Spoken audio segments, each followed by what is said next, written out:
संसद प्रतिनिधि।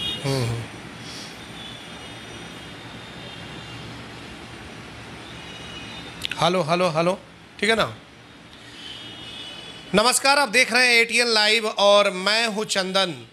आगामी कुछ महीनों में लोकसभा का चुनाव होने वाला है और ऐसे में तमाम लोग जानना चाहते हैं कि लोकसभा चुनाव है तो अगर हम सीवान सीट की बात कर ले तो यहाँ का उम्मीदवार कौन होगा, और उम्मीदवार कौन होगा। और इसके साथ साथ यह भी कहा जा रहा है कि सीवान का जो इस बार का लोकसभा का चुनाव होगा वो काफ़ी दिलचस्प होगा, काफ़ी रोमांचक भरा होगा।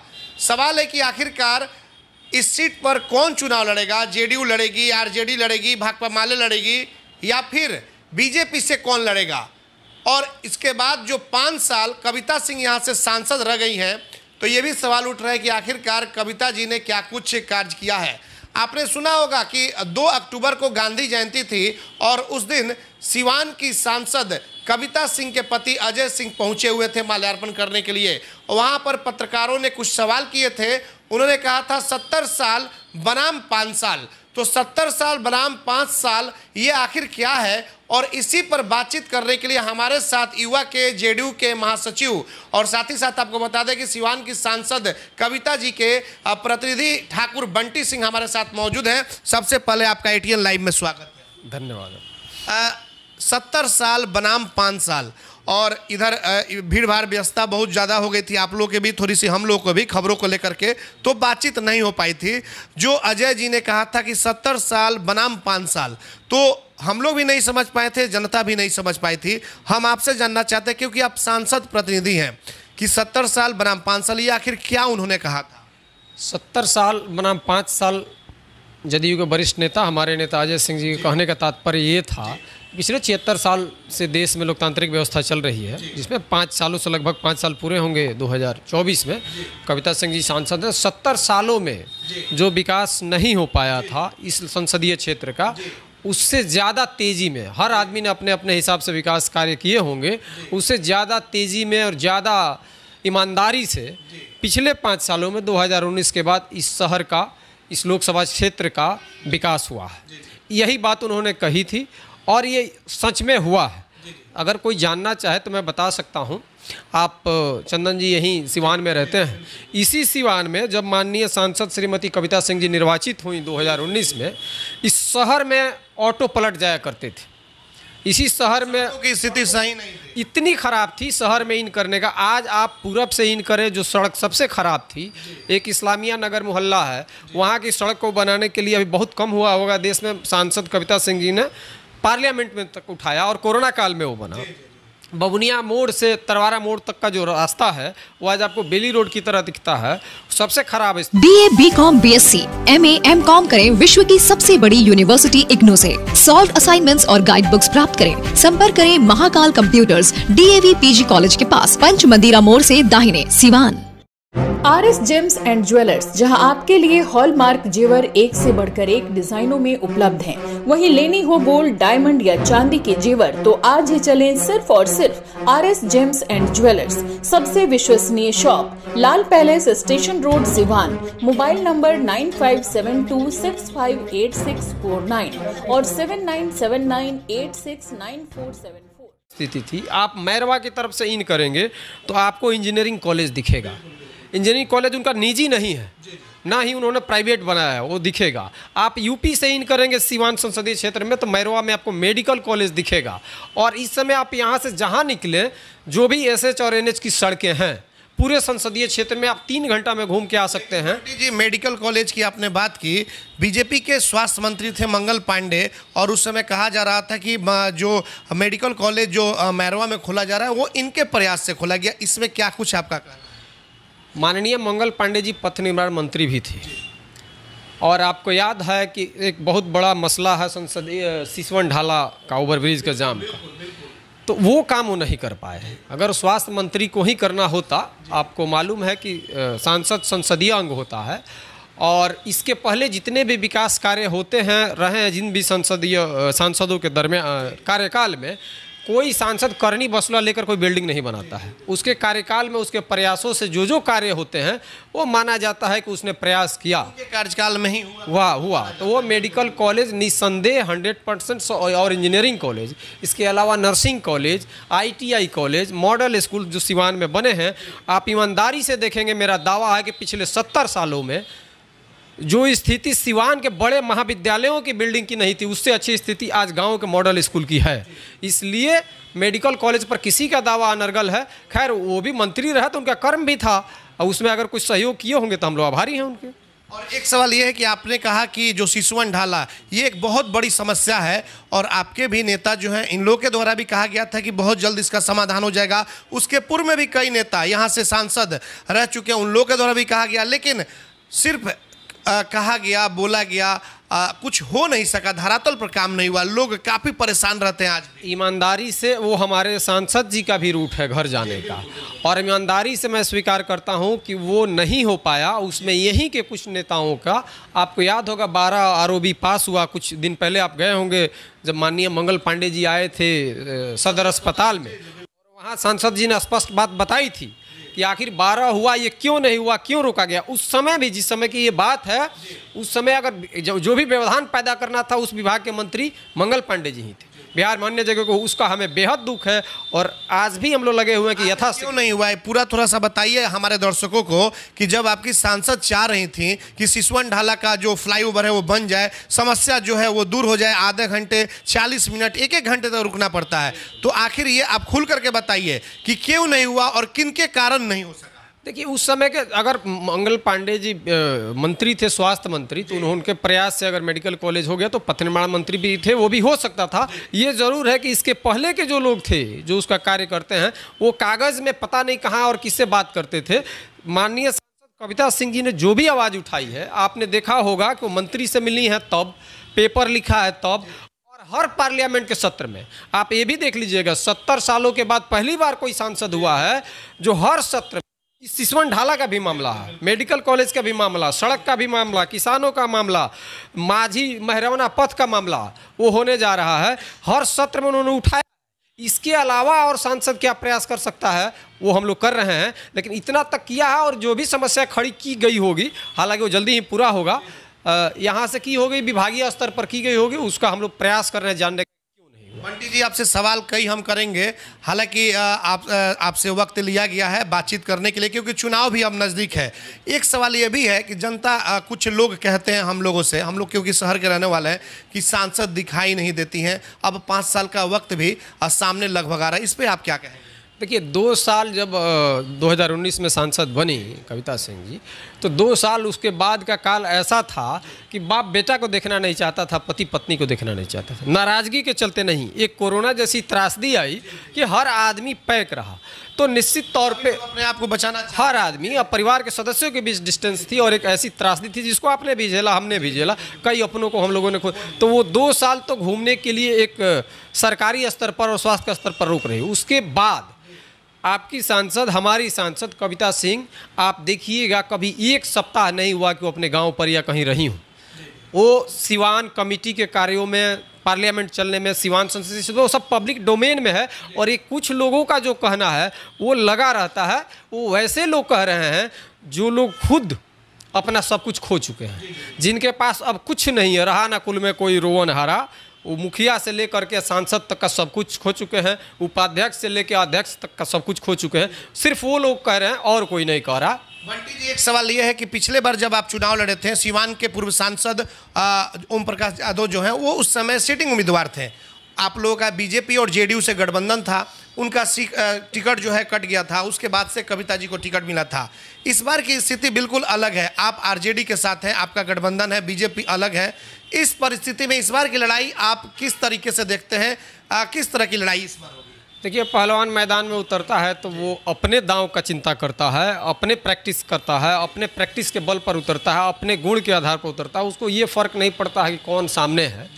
हाँ, वो अपने एफर्ट का 100% प्रयोग करता है। हमारे नेता ने गठबंधन जो किया है वो हमें सर्वमान्य है, हम उसी गठबंधन से चुनाव लड़ेंगे, और जो भी पहलवान आएगा सामने उससे उसी मजबूती से लड़ेंगे जो 2019 और मेरा दावा है कि इस बार हम लोग अपने जीत के रिकॉर्ड को कम से कम 2 गुना जरूर करेंगे। ये भी आप जान लीजिए 70 साल बनाम 5 साल में एक चीज़ ये भी है कि 70 सालों में हुए सभी चुनाव से सबसे अधिक मतों से सिवान की जनता ने नवाजा कविता सिंह को सांसद। आप कहना चाहते हैं कि 70 साल में जो सिवान में नहीं हो सका था उसे कविता जी ने 5 वर्षों में पूरा कर दिया, विकास कर दिया। बिल्कुल, रफ्तार पूरा नहीं किया। देखिए हर जरूरतें कंप्लीट नहीं होती हैं, हाँ रफ्तार जो उनका काम करने का। आप बताइए, हमने देखा, हम दिल्ली गए थे हाल में और चेक करवाया पार्लियामेंट में, वहाँ सिस्टम में जितने भी लोग पार्लियामेंट में अपने क्षेत्र के इशूज़ को उठाते हैं वो रिकॉर्ड रहता है, वो आपको भी मिल सकता है और उन्हें भी मिल सकता है। तो हमने 70 सालों में पता कराया तो हमको एक वीडियो मिला, वही जिनका नाम आप रखे हैं, जो सिवान में वो विकास पर बात करना, और सांसद जी उनको नहीं दिख रही हैं। सिवान में एकमात्र सांसद 2 टर्म के रहे, जो हमारा दावा है 2 टर्म और 10 साल में 2 इंस्टीट्यूशन का नाम बताया है। अभी हमने 5-7 आपको गिनवाए, पहले भी लोगों ने किया है। 1971 में आयुर्वेदिक कॉलेज की स्थापना हुई, इस्लामिया कॉलेज की स्थापना हुई, बहुत सारे कार्य अन्य सांसदों ने भी किए। उनका कहना है कि अंबेडकर छात्रावास VMHE में हमने बनवाया। हाँ देखिए, बड़ा सौभाग्य की बात है कि अंबेडकर छात्रावास जो कह रहे हैं वो सांसद नहीं रहने के बाद बना है, वो 2019 के बाद बना है। तो सिवान को विकास चाहिए, तो मेरी आरजू मिन्नत सिवान की जनता से है कि उनको एकदम घर बैठाए रहे, जैसे सब जगह से बैठा दिया गया है। जब वो घर बैठेंगे, वो सांसद थे तो अम्बेडकर छात्रावास नहीं बना पाए थे, और वो सांसद नहीं थे तो CSR के पैसे से जो बना है माननीय मंत्री राजकुमार सिंह जी के, तो वो हम लोग का संबंध नहीं है। हमारे भाई दयाद है तो हमको राजकुमार सिंह से कविता सिंह जी का संबंध नहीं, उनका है। तो वो सांसद नहीं रहते हुए 10 साल में उन्होंने 2 मेरा चुनौती है उनको, सिर्फ 2 इंस्टीट्यूशन का नाम बताएं जो उन्होंने बनाया है। उनका बस एक ही तकिया कलाम है, मैं आपकी बात पूरी कर दूं अपनी। वो पार्लियामेंट में भी उनका वही भाषण है कि सिवान का लोग भिखमंगा है, सिवान का लोग गरीब है। सुमित्रा महाजन जी चेयर पर बैठी थी, ये पाइंट शर्ट में हमने इनको पहली बार देखा, हम तो बड़ा आश्चर्यचकित हुए, दूसरे सांसद तो नहीं बोल रहे हैं। और वो पाइंट शर्ट में बोल रहे हैं, व्हाइट शर्ट पहने हुए बोल रहे हैं कि माननीय मैडम स्पीकर, इस तरह उनको कहने नहीं आएगा, इतने पढ़े लिखे नहीं है, मैंने हम अपनी तरफ से कह रहे हैं। वो कह रहे हैं कि सिवान का लोग आता है और हम रहने का इंतजाम कर दिए, हम घर को 5 लाख लोगों का। अब हम नाम खुल करके बोल रहे हैं कि सिवान के पूर्व सांसद ओम प्रकाश जी से जब हमने एक इंटरव्यू किया था, उन्होंने सीधे तौर पर कहा था कि मैंने लोगों का इलाज कराया है, और मैं जब सांसद था तो दिल्ली में जब लोग जाते थे तो हमारे यहाँ ठहरने के लिए और खाने के लिए और भी वहाँ पे जो स्लिप जो लगता है, नंबरिंग जो लगाया जाता है, काफ़ी दिक्कतें होती हैं एम्स में नंबर लगाने के लिए, वो सब कुछ इनकी व्यवस्था थी, उनके लोग थे। इसमें कितनी सच्चाई है? कविता सिंह जी के संसदीय काल में सांसदों के प्रयास से अब जो नंबर लगाने वाला सिस्टम है, हमारा भी आदमी वहाँ है, लेकिन अब ऑनलाइन कर दिया गया है। हमको 5000 स्क्वायर फीट का वहाँ फ्लैट मिला है माननीय सांसद कविता सिंह जी के, और इसी फ्लैट के नीचे साबुद्दीन साहब भी रहा करते थे, BD मार्ग 5 हुआ करता था।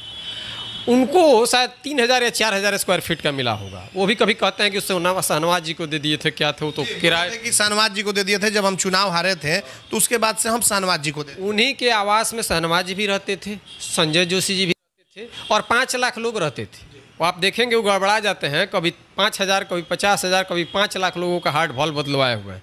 अब बताइए, हमको तो नहीं लगता है कि रामलीला मैदान में भी 5 लाख लोग ठहर सकते हैं, और 3000 और 5000 स्क्वायर फीट के घर में वो रहते थे, उनके स्टाफ भी रहते होंगे और अतिथि भी रहते होंगे, और उसके बाद ये घर उनका अस्पताल था। आपका दुर्भाग्य है सिवान का कि संसद में एकमात्र बार बोलने वाला सांसद कहता है कि हम अपने कैंसर पर, वो बोल रहे थे कि हम अपने आवास को हॉस्पिटल बना दिए हैं। तो यही उनका एक तकिया कलाम है, 4 लाइन का तकिया कलाम है उनका।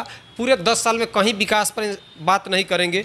वो एक सड़क की भी बात करते हैं, RPN सिंह जी से मिल के बनवाए, तो सिवान में टाटा बाय बाय करने के लिए वो सड़क छपरा से चली है, गोपालगंज चली जाती है। अभी जो सड़कों की स्थिति बनी है, सभी तरफ से आप घूम सकते हैं, तो उनका यही तकिया कलाम है, अपराध और अपराधी और स्वास्थ्य। यहाँ के लोग भिखमंगे हैं, जाते हैं उन्हीं के यहाँ ठहरते थे, वही इलाज कराते थे। वो किडनी उडनी का हमको पता चला, वो कुछ उनका काम धाम है। और अपराध अपराधी से उनका शब्द से प्रेम है। आप जान लीजिए, मैं आपको खुलासा कर रहा हूँ, आपको बता रहा हूँ, हमने जो मंथन किया 10 साल के टेन्योर का, जिनको माननीय सांसद कविता सिंह जी नहीं दिखती हैं, तो क्यों नहीं दिखती हैं? अब तो इलाज की उन्हें भी ज़रूरत। जब तक वो सांसद रहे, वो हत्या में फंसाने का धंधा करते थे। उनका ये व्यवसाय अभी जो उनकी तबीयत खराब, जो ब्रेन स्ट्रोक किया है, इसलिए नहीं किया है कि उनको भाजपा ने निकाल बाहर कर दिया सभी पदों से। उनको, उनके बेटे को उपाध्यक्ष, अध्यक्ष, सब कहानी खत्म हो गया, बाकी जनता ने भी बेदखल कर। उनका ब्रेन स्ट्रोक अभी तो बीजेपी में है, निकाल बाहर नहीं किया। वो माननीय उपाध्यक्ष थे, अब मेंबर वाला रसीद तो वो दिखाएंगे। उनके बेटा जी अध्यक्ष थे, उनके परिवार में वो कहते हैं कि 52 साल से वो परिवारवाद नहीं करते हैं, मुखिया ही था, जिला परिषद था, वो विधानसभा भी लड़ लिए। अब किस पद पर हैं वही जानते हैं। आपको कोई जानकारी होगी तो हमको बताइएगा किस पद पर हैं। वो मिस कॉल वाले मेंबर अब रह गए हैं, बाकी अब जनता उनको बता देगी। देश के उपाध्यक्ष के पद पे शायद हैं, हम लोग को जो जानकारी नहीं, कंप्लीट गलत जानकारी है ये। अगर बोल रहे हैं वो तो सफ़ेद झूठ बोल रहे हैं, जैसा वो झूठ बोलने के आदी हैं। 38 लोगों की जो कमेटी है उसमें यादव समाज से सिर्फ एक स्वदेश कुमार है जो शायद सह संगठन मंत्री या मंत्री हैं, सह मंत्री हैं संभवतः। बाकी कहीं से कोई ओम प्रकाश यादव जी नहीं, कोई यादव जी उसमें नहीं है 38 लोगों की कमेटी में। ये गलत है। और मुझे जानकारी हुई है कि अब देखिए पिछले 10 सालों के दौरान क्या होता था, उनके साथ के लोग मारे जाते थे। उनके जितने खास लोग थे, करीबी लोग थे, वो तो कहते हैं कि हम प्रणाम करते थे उसकी हत्या हो जाती थी। यानी आप प्रणाम जानबूझकर करते थे, आपको प्रणाम करना छोड़ देना चाहिए था जिसकी हत्या करने। उनके साथ के लोग मारे जाते थे और उनके विरोधी फंसाए जाते थे। आज जो घटना हुई है ओसामा साहब के साथ एक घटना हुई है, कानूनी लड़ाई है, उस पर कोई ये टिप्पणी नहीं है। इस लड़के पर पहला मुकदमा कौन कराया बताइए, ओम प्रकाश जी से पूछना चाहिए। और फिर जब मौका देखते हैं तो कहते हैं कि नहीं वो लड़का निर्दोष भी है। आप दिल पर हाथ रखकर वो पूछें, और इस सिवान के सैकड़ों लोग गवाह हैं, ये शरीफ लड़का उस समय पढ़ रहा था, इस लड़के पर पहला मुकदमा किसने कराया सब लोग जानते हैं। हमको जानकारी हुई है उनके ऑन बहनोई, ऑन भांजे हत्या के केस में कन्विक्टेड है। क्या उन्होंने अपने बहन का घर भी छोड़ दिया? क्या उन्होंने राखी का रिश्ता छोड़ दिया है? तो ये उनका तकिया कलाम इलाज कराना और अपराधी, जिन व्यक्ति को मैं बता रहा हूँ आपको, जिनको अपराधी कहते हैं, उनसे आप पूछ कर बताइएगा। मैं चुनौती देता हूँ, चुनाव के दिन जब चुनाव लड़ा जाता है तो लिमिटेड शायद 1 या 2 लोग को ही आप अपने साथ घुमा सकते हैं, उसका पास डीएम अलाउ करता है। उसी अपराधी को लेकर के लहेजी भी गए थे और प्रतापपुर भी गए थे, जिसको अपराधी कह रहे हैं। तो क्या वो आदमी 2009 में अपराधी था कि नहीं? और वो आदमी दिल्ली तक संसद जब जाकर वहाँ बिके, ये आडवाणी जी को प्रधानमंत्री बनाने गए थे, मनमोहन सिंह की तरफ बिक गए, उस आदमी को पता तक नहीं चला। और यही डिस्टेंस से वो आदमी वहाँ से चला आया कि अब हम तुमको ख़त्म कर देंगे। और इस बार भी तो सीरियस कैंडिडेट बताए जा रहे हैं ओम प्रकाश यादव। हो सकता है कि आप लोग के सामने वो चेहरा फिर से आ सकता है। वो बता तो रहे हैं कि हम शायद निर्दलीय भी लड़ेंगे। अभी हमारी चिंता दूसरी है, अभी उनका स्वास्थ्य का। एक्चुअली जो ब्रेन स्टॉक किया है, ब्लड ऐसे जगह। क्या लग रहा है कि बीजेपी से मंगल पांडे का भी लगातार दौरा चल रहा है, जो पूर्व स्वास्थ्य मंत्री है, एक कद्दावर नेता के रूप में माने जाते हैं, और यहाँ पे 2 बार सांसद रह चुके हैं ओम प्रकाश यादव। आपको क्या लग रहा है, दोनों में अगर देखा जाए तो पार्टी किस पर विश्वास कर सकती है? नहीं, देखिए हम बहुत बेलाग बोलने वाले हैं, साफ साफ हमसे पूछिएगा तो हर मायने में बीजेपी के कदम से और बीजेपी के पक्ष में मंगल पांडे जी बहुत ऊपर के नेता हैं ओम प्रकाश यादव से। और ओम प्रकाश यादव को बिन मेहनत का बहुत कुछ मिल चुका है। इस सिवान जिला में मैं रहता हूँ, आप वो अपना वोट 10,000 भी किसी को दिलवा दिए हों, वो वोट लिए हैं। वो हमारे समाज का, जिसको गाली देते हैं, वो प्रभुनाथ बाबू का गुण नहीं गा सकते हैं, वो विजय शंकर दुबे का गुण नहीं गा सकते हैं, वो रमाकांत पाठक जी का गुण नहीं गा सकते हैं। हमारे समाज का, वैश्य समाज का वोट जीवन भर लिए हैं। और आप बताइए, जब जब उनको टिकट देने का मौका मिला, जब जब उनको पद देने का मौका मिला, उन्होंने अपने और अपने बेटे को ही किया। ये वैश्य समाज का सिवान का क्लेम सीट है। उनको मुखिया से लेकर के या संसद में सब चीज़ में पार्टी जांच चुकी है। हमें तो नहीं लगता मुखिया के नीचे वार्ड वाला में हो सकता है। वार्ड में, हाँ, वार्ड भी तो पार्टी के आधार पर हो गया है। अगली बार वो प्रयास करेंगे तो वार्ड में उनको मिल सकता है। आप लोगों का मुद्दा क्या होगा? क्योंकि देखिए, आपको बता दें कि पिछले अगर 2-3 हम कार्यकाल की अगर बात कर लें तो कविता जी रहीं या फिर ये भी रहे 2 बार, उनसे भी हमने सवाल किया था कि आप लोग शहाबुद्दीन का माला जपते थे। ओम प्रकाश जी से भी हमने सवाल किया था। अब शहाबुद्दीन साहब नहीं रहे, इस दुनिया में नहीं है। कविता जी भी सांसद हैं, हालांकि आप लोगों के द्वारा अभी कुछ नाम लिए गए थे, हिंदुस्तान पाकिस्तान की भी बात हुई थी। तो अब बताइए कि इस बार का मुद्दा क्या होगा चुनाव में लोकसभा का? क्या फिर वही मुद्दा रहेगा, मोहम्मद शहाबुद्दीन ही मुद्दा रहेंगे, या फिर कुछ विकास की बातें होंगी? आप गौर किए होंगे, पूर्व सांसद शहाबुद्दीन साहब के नहीं रहने के बाद हम तो छोड़िए, हमारी टीम से कोई भी आदमी कभी भी इस तरह का नाम नहीं रखा हुआ। हम लोग आध्यात्मिक लोग हैं, हमारे नेता भी आध्यात्मिक आदमी, हमारी आपकी सांसद भी आध्यात्मिक। जो आदमी अब इस दुनिया में नहीं रहा, उसकी आत्मा को कष्ट देने को किसी भी मजहब से ताल्लुक़ रहता हो, उस पर बात करने का उस आदमी, आप देखते हैं दुश्मन भी दुनिया में नहीं, किसी वजह से नहीं रहता। वो तो कोई दुश्मन थे नहीं, कोई खेत तो ढूंढ जाकर झगड़ा था नहीं, पॉलिटिकल रिवाइलरी है। लेकिन कभी भी हम लोगों ने नाम नहीं लिया है, कभी भी उस तरह से नाम नहीं लिया है। आप जब भी देखेंगे जिस तरह से ये हर वक्त लेते हैं, और उनके नाम का माला यही जपते हैं। लेकिन अभी हम देख रहे हैं पिछले 1.5 सालों से उनके नहीं रहने के बाद, दिवंगत सांसद, पूर्व सांसद साबुद्दीन साहब के नहीं रहने के बाद भी ये तय नहीं कर पा रहे हैं, अगर उनका नाम नहीं लेते हैं तो उनके बेटे का, नहीं तो उनके वाइफ का जरूर लेते हैं। अभी बता रहे थे, अभी हमने सुना कि चिराग पासवान जी गए थे मैडम हिना जी से मुलाकात करने, हम लोगों ने भी देखा, हम इसी सिवान में थे। उनका बयान आया कि अगर हिना को टिकट मिला तो हम करेंगे बगावत, मनोज सिंह को टिकट मिलेगा तो हम करेंगे बगावत, मंगल पांडे को टिकट मिलेगा तो हम करेंगे बगावत, अजय सिंह को टिकट मिलेगा तो करेंगे हम बगावत, कविता सिंह को मिलेगा तो करेंगे हम बगावत, हिना को मिलेगा तो करेंगे बगावत, ओसामा को मिलेगा तो करेंगे बगावत, अवध बिहारी चौधरी को मिलेगा तो करेंगे बगावत। इनको और इनके बेटा को मिलेगा तो इनको बगावत नहीं है, सब पद इनको चाहिए। किसी को इनके बगावत से क्या बिगड़ता है जी? हमारे लोकसभा चुनाव में इन्होंने कम आतंक किया, हर कोशिश की, एक भी आदमी सिवान संसदीय क्षेत्र में हम लोग को नहीं मिला जो कहे कि उन्होंने कहा है कि वोट देना, हमारा क्या बिगाड़ लिए। वो सबसे संसदीय इतिहास में सबसे अधिक लेकिन उन्होंने तो कहा कि कविता सिंह को हमने मदद किया, हमने उनके लिए वोट मांगा। उन्होंने कहा, जनता ने नहीं कहा। एक भी वोटर हमको नहीं बताया, किसी हम लोगों को नहीं बताया कि उन्होंने, हाँ वो कहाँ कहाँ विरोध कर रहे थे, कहाँ कहाँ ललटेन जला रहे थे, वो हम लोग को सूचना है उस समय की बात है। और भी कहते हैं कि सिवान को आज़ाद हमने कराया है। आपने सुना भी होगा पिछले कुछ वर्ष पहले, कुछ महीनों पहले जो बयान उनका आता था कि सिवान को आज़ाद हमने कराया है। निश्चित तौर पर वो जो बात कहते हैं 100% झूठ बात है। और आप आज़ादी का ऐसा लड़ाई, ऐसा नायक हिंदुस्तान के किसी में नहीं देखे होंगे जिसको नहरनी तक नहीं लगा है। सिवान को आज़ाद कराने के लिए स्थिति ऐसी थी, उसमें रमाकांत पाठक जी ने अपने बेटा खोया, व्यासदेव प्रसाद जी यहाँ के निवर्तमान विधायक, उनको लड़ाई लड़ना पड़ा, उनको नुकसान उठाना पड़ा, राजदेव बाबू को उठाना पड़ा, अजय सिंह ने अपने परिवार के आधा दर्जन सदस्यों को और साथियों को खोया। हम जानना चाहते हैं कि पानीपत की लहेजी में कौन लड़ाई ये लड़ रहे थे, इनको और इनके परिवार को नहरनी तक नहीं लगा। और हमारी तो जानकारी है कि जिस लड़ाई की बात करते हैं वो भी मिल्की था। जिला परिषद अध्यक्ष बनने के पहले हमको विजय शंकर दुबे जी ने बताया। तो ये कौन सी लड़ाई है, ये आज़ाद कराए जिनमें इनको कुछ नहीं हुआ, इनको कोई चोट नहीं लगा, इन पर कोई केस मुकदमे नहीं हुए और बाकी लोग मरते रहे, इनके साथ वाले मरते रहे। आप बताइए, आप इस बाजार में रहते हैं, इसी रास्ते से हो जाते हो, कहते हैं कि हम कॉलगेट 100 बार बोले होंगे। कितना आदमी इस उम्र में भी झूठ बोल रहा है, बेटा नाती पुता हो गया। हम कॉलगेट अब पेस्ट जहाँ से खरीदते थे वहाँ मर्डर हो जाए, ये वो भी, हम भी इसी सिवान में पड़े हुए हैं। एक कॉलगेट पेस्ट वाला का मर्डर नहीं हुआ, ये कॉलगेट पेस्ट खरीदने छपरा चले जाते थे, जैसा वो बताते हैं। ये आदमी जीवन में तय किया कि सच नहीं बोला। हाँ, ये जरूर है कि उनके झूठ का और उनके आडंबर की मोटरी खुल चुकी है, लोग पहचान चुके हैं, जिसके वजह से सभी पदों से मरहूम कर दिए गए।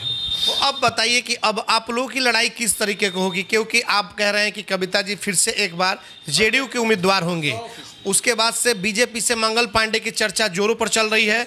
ओम प्रकाश यादव हो सकता है कि अगर मंगल पांडे को बीजेपी से टिकट मिल जाए तो ओम प्रकाश यादव निर्दलीय चुनाव लड़ेंगे और हिना साहब भी चुनाव लड़ेंगे। आपने सुना होगा कि उन्होंने भी 1 सप्ताह 10 रोज पहले कहा था कि जनता चाहेगी तो हम चुनाव लड़ेंगे। इस परिस्थिति में क्या कुछ सिवान का माहौल होगा और कौन किस पर भारी पड़ेगा, ये बताइए। चंदन जी, अगर आपसे हम कहें कि सिवान की जनता चाहती है कि आप चुनाव लड़ें, आपकी मैं बात कर रहा हूँ, आपके कैमरामैन की मैं बात कर रहा हूँ, कौन इनकार करेगा?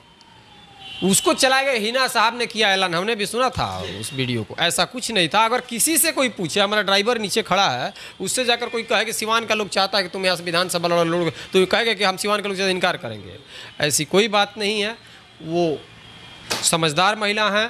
ओम प्रकाश जी की और एक और व्याकुल भारत हैं, किसी दूसरे एपिसोड में बात होगी। 2 आदमी के सिवान की जनता शिद्दत से चाह रही कि लोग चुनाव लड़े और इन बंद मुट्ठी खुले। सिवान सबसे बीजेपी के लिए सेफ सीट है दुनिया, इंडिया में, जान लीजिए।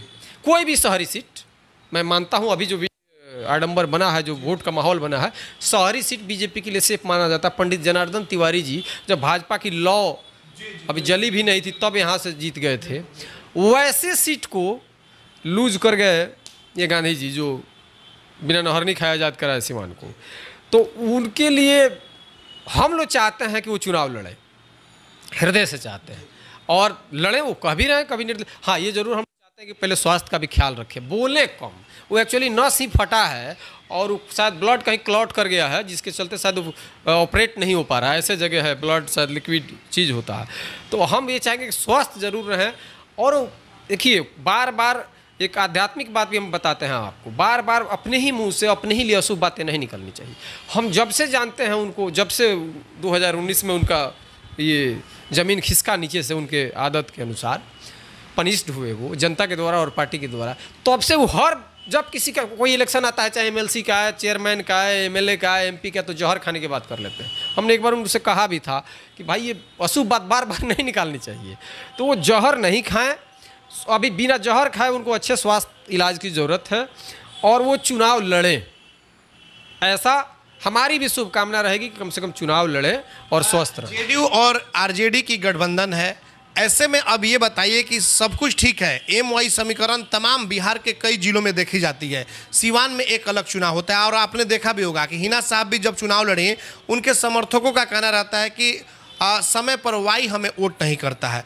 तो इस परिस्थिति में इस बार आप लोग जेडीयू से आपकी अगर कैंडिडेट आती हैं, सिटिंग हैं ही, वर्तमान सांसद भी हैं, तो गठबंधन साथ में यानी कि आरजेडी साथ में है, और उस परिस्थिति में सीवान सीट से अगर ओम प्रकाश यादव चुनाव लड़ते हैं तो फिर उस परिस्थिति में वाई की स्थिति क्या रहेगी? क्या लालू यादव का वोट आपको कन्वर्ट करवाएंगे कविता सिंह के साथ, वाई नीतीश जी के साथ? ये बताइए। इस सर्वमान्य बात है कि यादव के नेता तेजस्वी जी हैं, लालू जी हैं, और ओम प्रकाश जी को 10,000 वोट यादव का नहीं मिलेगा। आज तक जो उनको वोट मिला है, आप उनके समर्थकों की लिस्ट उठा के देख लीजिएगा, वो काम किसका किए हैं वो छोड़ के उनके साथ, वो कहते हैं ना, जिसको कहते हैं जिसने चंदा दिया। बताइए, इस आदमी के पास 2001 में मार्शल था, आप देखें, आप तो कवर किए होंगे, चंदन जी 9 में भी स्कॉर्पियो थी, बोलेरो में हम लोग, हाँ बोलेरो थी, स्कॉर्पियो थी, सब व्यवस्था। वो आदमी कहता है कि हमारे पास 10,000 नॉमिनेशन का नहीं था, किसने दिया था? तो 10,000 रुपया देने के लिए जब कोई यादव खड़ा नहीं था तो उनको वोट कौन देगा? उनको 10,000 यादव का वोट नहीं आएगा। यादव के नेता सर्वमान्य। हालांकि मेरा मानना है, ये जो जातीय जनगणना आई है, मैं चंदन जी मैं बता रहा हूँ, हम दूसरे तरह के आदमी हैं, हमको बहुत घुमा फिरा के बतियाने नहीं आता। मैं भी मानता था इस आंकड़े को आने के पहले कि 99% तो नहीं मानता था, 90% मान, लेकिन लोग जनरल मैंडेट था कि 90% से ज़्यादा एमओआई का वोट आरजेडी को जाता है। लेकिन मेरा ऐसा इसके बाद अनुमान बदला है। आप देखिए 32% इस आंकड़े में दिखाया गया है मुस्लिम और यादव को, और 32% लालू जी को कभी वोट नहीं आया है विभिन्न गठबंधनों में साथ रहने के बाद। तो इसलिए इस पर हमारा बहुत कुछ ये नहीं है। अब चरित्र पर चुनाव होगा, मेरिट पर चुनाव होगा, और हम लोग गांव-गांव घूम के, ब्लॉक घूम के दिखाएंगे। आप जिस शहर में रहते हैं, एक भी क्लेम हम लोग बताएंगे कि एक भी क्लेम हमारा नहीं आया है कि अजय सिंह ने, कविता सिंह ने या उनके लोगों ने कहीं से 1 मीटर कपड़ा मंगवा लिया हो, कहीं कुर्सी उठवा लिया हो, किसी को रोक दिया हो चुनाव लड़ने से कि तुम मत लड़ो, तुम मुखिया मत बनो, जिला परिषद। जो पूर्ण आज़ादी की बात कहते हैं 2019 में आई लोकतांत्रिक आज़ादी की बात, जो पूर्णतः आया। आप देखिए, सड़क की बात आप करते हैं, अपराध जाना अपराध के बराबर होता था कविता सिंह सांसद बनने के पहले, और आज इस शहर में नहीं, संसदीय क्षेत्र में कहीं भी आप चले जाइए, आपको जाम कहीं मिल सकता है, चूँकि संपन्न जिला है, गाड़ियों की संख्या अधिक है, सड़क में गड्ढे आपको नहीं मिल सकते हैं। ये दिमाग के जो गड्ढे हैं उसको हम लोग दूर करेंगे, और पूरी तरह से डेवलपमेंट पर, विकास पर, हम अपने काम पर और अपने संघर्ष पर चुनाव लड़ेंगे। चलिए, इतनी सारी विकास की आपने बातें कह दी, हम 2 चीज़ों पर और बात करेंगे आपसे। एक सिसवन ढाला कि क्या फिर से मौका मिलेगा, सांसद फिर से कविता जी बनेंगी तो वो फ्लाईओवर बनेगा? सिर्फ ये नेता वाली बात नहीं, बिल्कुल सटीक बात होनी चाहिए जनता के बीच। और दूसरी एक चीज़ है, सिवान का एकता इंडोर स्टेडियम खेल प्रेमियों के लिए, चाहे किसी ने भी बनवाया, ये मामला अभी पेच में फंसा हुआ है, उसकी बदहाली पे आंसू वो बहा रहा है, ये जर्जर स्थिति है, कभी भी गिर सकता है, वो मरम्मत नहीं हो पा रहा है। ये दोनों की स्थिति क्या रहेगी आप समझिए? देखिए, मैं पूरी ईमानदारी से बता रहा हूँ, दोनों मुद्दे बड़े आपके अच्छे हैं, मुझे अच्छा भी लगा आपने ये पूछा। सिसवन ढाला के लिए अभी भी हम लोग प्रयासरत हैं, और वैसे कविता सिंह 40 साल के लिए उनका एक व्यवस्था है, तो वो बनेगा जितना जल्दी बने। हम लोग तो उसमें बस टेंडर की ही शायद प्रक्रिया, एनओसी और पेपर प्रक्रिया पूरी हो गई है। और आप समझिए, जिस आदमी को खुद उस रास्ते से रोज जाना है उसको चिंता ज़्यादा रहती है। आप जो हॉस्पिटल में मैडम की नाराज़गी देखी, उसके एक दिन पहले लिस्ट जारी हुई थी आरोपी की, इसी पर थी। दूसरा, आपने एकता इंडोर स्टेडियम की बात कही, मैंने भी पता किया, हम लोगों ने, हमारे नेता ने पता किया।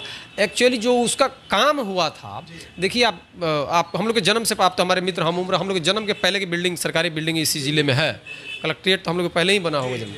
लेकिन वो बिल्डिंग का जो भी काम हुआ, जिसने भी कराया, हम उसमें नहीं जाना चाहते हैं, तो विभाग का दोष है, इंजीनियर का और ठेकेदार का। वहाँ एक कमेटी बनी है उसको चेक करने के लिए। 2 बार हम लोग के प्रयास से हम लोग खुद उसको बचाना चाहते हैं। वो किसी आदमी का निजी संपत्ति तो है नहीं। वहाँ जो कुछ भी होगा, वहाँ कोई बाहर का टीम खेलने आएगा तो अजय सिंह जी को आसानी होगी, कविता सिंह को आसानी होगी करने में ना। तो हम लोगों ने प्रयास, उसमें एक कमेटी बनी है साथ जिसमें डीपीओ भी हैं, लेकिन उसका जो काम हुआ, जिस ठेकेदार ने उस समय काम किया, जैसे पुल इन्हीं गांधी जी के समय में जो पुल बना आपने देखा होगा, काम की गुणवत्ता बड़ी खराब रही है, जिसके चलते जो भी तैयारी किया जा रहा है, चूँकि देखिए वो हॉल है, वो एक कमरे वाला बिल्डिंग नहीं है कि एक कमरा को ठीक किया जाएगा, वो बहुत बड़ा हॉल है और अनेक तरह का रिपोर्ट, अजय सिंह जी उसके लिए खुद चिंतित थे, हमसे बात हुई थी, कई तरह का रिपोर्ट करेगा, अभी हाल में शायद कोई रिपोर्ट आई है, लेकिन कोई भी रिपोर्ट ऐसी नहीं आ रही है। मामले को सैयद माज अरफी ने काफी बारीकी से उठाया, कई बार उठाया, लेकिन फिर भी कुछ नहीं हो सका। हाँ, मैं नहीं, जो भी रिपोर्ट आ रहा है उसमें रिपेयर का आ ही नहीं पा रहा है, वो इस तरह का, हाँ नया बन सकता है, लेकिन वो सिवान के लिए वैसे संस्थान, एक था इंडोर स्टेडियम जैसे संस्थान जरूरी है, राजेंद्र स्टेडियम जैसे संस्थान जरूरी है, और उसको फिर दोबारा बनाने का या क्या बेस्ट हो सकता है उसके लिए हर प्रयास हम लोग करेंगे। चलिए, अब एक अंतिम सवाल आपसे हम ये जानना चाहेंगे, चर्चा ये भी चल रही है कि अंततः जो दूरियां चल रही है हिना साहब के परिवार से और लालू परिवार से, वो दूरियां अंत तक समाप्त हो जाएंगी और सिवान की जो सीट है वो आरजेडी के खाते में जा सकती है, इस पर आप क्या कहें? देखिए, ये चर्चा कुछ लोग यहाँ चलाते हैं, और वैसे लोग यहाँ चलाते हैं जिनको अपनी राजनीति जिंदा रखनी है। हमने कभी भी दोनों तरफ से, जो हम दूर से ही देखते हैं, चूँकि दोनों परिवार से मेरा कोई डायरेक्ट बातचीत नहीं है, हमने कभी भी कुछ ऐसा नहीं सुना जिससे हमको पता चले कि दूरी है या नज़दीकी कम हुई है या नज़दीकी है या खाते में दी जा रही है। लेकिन कुछ लोग ऐसे हैं यहाँ पर जो साहबुद्दीन साहब के जीवन काल में कभी साथ नहीं रहे। एक व्यक्ति उसमें सबसे अधिक जो आज चिंता है उनको साहबुद्दीन साहब की विरासत की, आप ही के इसी, मैं आपका पुराना मित्र हूँ, आपके पिताजी का भी जानूँ, आपके इसी स्टूडियो में 2004 में संभवतः, 4 में नहीं 9 की बात मैं बता, जब बृषिन पटेल जी को टिकट मिल गया एनडीए का, तो पटा के रो रहे थे मुखिया जी, मुखिया संघ के अध्यक्ष भी हैं। मतलब वो कभी साहबुद्दीन साहब के बुरे दिनों में साथ नहीं रहे, अच्छे दिनों में भी साथ नहीं रहे, और उनके मर जाने के बाद, उनके नहीं रहने के बाद, उनसे ये सवाल भी किया था कि 2009 में आप ओम प्रकाश जी के साथ, आप ही के स्टूडियो की बात है, आप ही के स्टूडियो की बात है, यहाँ पटा के रो रहे थे जैसे ओम प्रकाश जी का टिकट कट गया है, मतलब साहबुद्दीन साहब के विरोध में ही ना। उसके बाद सारे पार्टी वैसे ही नॉन पॉलिटिकल लोग ये सीट देते हैं, लेते हैं, टिकट देते हैं, जिनकी पहुंच यहाँ एकमा के आगे तक नहीं है, एकमा के बाद का नेता कोई नहीं पहचानता है। आप बताइए, एक नेता है उनके शुभचिंतक आरजेडी में मैडम के, जब आपने टिकट की बात करिए तो मैं बता देता, वो कहते हैं कि हम बात करते हैं साहब, और एक कहा जाता है, मुझे पटना में आरजेडी के ही एक सिटिंग एमएलए अभी भी हैं, मैं आपको ऑफ द रिकॉर्ड नाम बता दूंगा, उन्होंने मुझसे पूछा, वो यहाँ का रहने वाला इस इलाके के भी नहीं, उन्होंने कहा कि बताइए, ये लोग कहता है कि साहबुद्दीन साहब ने राजद के साथ कभी वफादारी नहीं तोड़ी, रोज कहता है चिल्ला चिल्ला कर, पर डे, हर मीटिंग में, हर बाइट में, वो तो लाइव में, कि हमको मदद किया साहबुद्दीन साहब ने एमएलसी के चुनाव में, उन्होंने हमें एमएलसी बनाया। आप बताइए, एक ही चुनाव में साहबुद्दीन साहब राजद का मदद कर रहे थे कि भाजपा का मदद कर रहे थे? वो कहता है, पूछ लीजिए ओम प्रकाश यादव से, पूछ लीजिए प्रद्युमन राय से, पूछ लीजिए सुशील मोदी से। तो ये दागदार बनाना हुआ, जिस आदमी की पहुंच नहीं है वो यहाँ तो टिकट दिला रहा है, जिसकी वहाँ तक पहुंच है वो रोज चिल्ला चिल्ला के पटना में कहता है कि वो तो हमको एमएलसी बनाए, यानी उन्होंने राजद के साथ दगा किया। ये दगाबाज कौन बना रहा है? वैसे ही लोग उनको नुकसान कर रहे हैं, और वैसे लोगों से हमारा निवेदन है, पड़ोसी होने के नाते, 1 किलोमीटर बगल में मेरा घर है, कि वो ऐसे लोगों से दूरी बनानी चाहिए जो आस्तीन के सांप हैं, जिनके मन में, मैं बता रहा हूँ, मैं ईमानदारी से बता रहा हूँ, आज मुझे सांसद का कीड़ा काट ले, मान लीजिए 1 मिनट के लिए, कि हम ही को दिखने लगे कि हम ही सांसद हो गए, तो हम कोई ऐसा एक्ट करेंगे जिससे कविता सिंह को लाभ हो? हम हर वो एक्ट करेंगे जहाँ से टिकट मिलना है जिससे उनको नुकसान हो, हमको लाभ हो नहीं हो तो बाद की बात। और किसी का मुकद्दर कोई लेगा? कविता सिंह अपराजिता हैं और अपराजिता रहेंगी, उनके कुंडली में है, उनके टिपन में है, वो अपराजिता रहेंगी। आप बताइए, जो लोग कह रहे हैं कि साहबुद्दीन साहब से पूछ लीजिए, हमको बात करी, सुशील मोदी से बात करते थे, आप जिसके साथ रहते हैं उसको दागदार बनाते हैं। ओम प्रकाश यादव कहते हैं कि हमने आज़ाद कराया साहबुद्दीन से, और वो बार बार कहता है, इसी ओम प्रकाश से बात होती थी, प्रद्युमन राय से बात होती थी, सामने से बात होती थी, यानी वो विनोद जायसवाल का विरोध कर रहे थे। उनका कहना यही ना है कि 2015 या 14 में जो चुनाव हुआ था उसमें महागठबंधन के उम्मीदवार थे अजय सिंह का साहबुद्दीन साहब ने विरोध किया। उसके बाद विनोद जायसवाल उम्मीदवार थे, विनोद जायसवाल का विरोध किया। ये कहकर राजद में उनको ये हमको दूसरे शाहाबाद के एक राजद के एमएलए ने पूछा, उन्होंने मोबाइल में देखा होगा, तो ये कहकर लोग दागदार बनाते हैं। वैसे लोग जिनकी वहाँ पहुँच है, जिनकी पहुँच नहीं होती, यहाँ से टिकट सब देते रहते हैं, उनकी चिंता हम लोगों को नहीं। चलिए, बहुत बहुत धन्यवाद बात करने के लिए। थे ठाकुर बंटी सिंह, जो कि सिवान की सांसद कविता जी के प्रतिनिधि हैं। हालांकि एक एक सवाल का देखिए, निगेटिव पॉजिटिव दोनों सवाल इनसे पूछे गए और सारे सवालों का बिल्कुल एकदम सटीक इन्होंने जवाब देने का काम किया है। और अब आने वाले वक्त में पता चलेगा कि सिवान की सीट से कौन चुनाव लड़ता है। क्या सिवान की सीट वर्तमान सांसद कविता सिंह जेडीयू के खाते में रहेगी या फिर गठबंधन के खाते में जाएगी? उस वक्त क्या कुछ होता है, ओम प्रकाश यादव बीजेपी से लड़ेंगे या फिर मंगल पांडे लड़ेंगे, यह तमाम तरह की चीज़ें हैं जो कि अब पार्टी जो ऐलान करेगी उस वक्त उस समय देखा जाएगा। लेकिन इन्होंने एक बात कही है कि कविता जी एक बार फिर से सांसद बनी तो फ्लाई ओवर बनेगा, इसमें कहीं कोई दिक्कत नहीं है। सिवान का जो एकता इंदौर स्टेडियम है वो फिर नया बनेगा, क्योंकि हम लोग भी चाहते हैं कि बाहर से खिलाड़ी आए और यहाँ पे कुछ नया हो। ऐसा नहीं है, कई बार प्रयास भी इन्होंने कहा कि अजय सिंह जी ने किया है, लेकिन कुछ कारण है जिसके वजह से नहीं हो पा रहा है। प्रयास हम लोग शुरू से करते आ रहे हैं और फ्लाई जी मैं बता दूं, अधिकारियों से बात हुई है, मैंने बात किया है, उसका तस्दीक की जा सकती है। जो भी कमेटी में है उस अधिकारी से मेरी बात हुई है, जो डीपीओ है उनसे मेरी बात हुई। तो ये चीज़ है। और उसके बाद से इन्होंने बहुत सारे उम्मीदवार जो हैं उनके बारे में भी कई तरह की जानकारी दी। अब देखना होगा कि सिवान का जो चुनाव होता है आने वाले 4-5 महीनों के बाद लोकसभा का, उसमें कौन किस पर भारी पड़ता है। हमारे सहयोगी रिशु के साथ चंदन कुमार, ATN लाइव सिवान।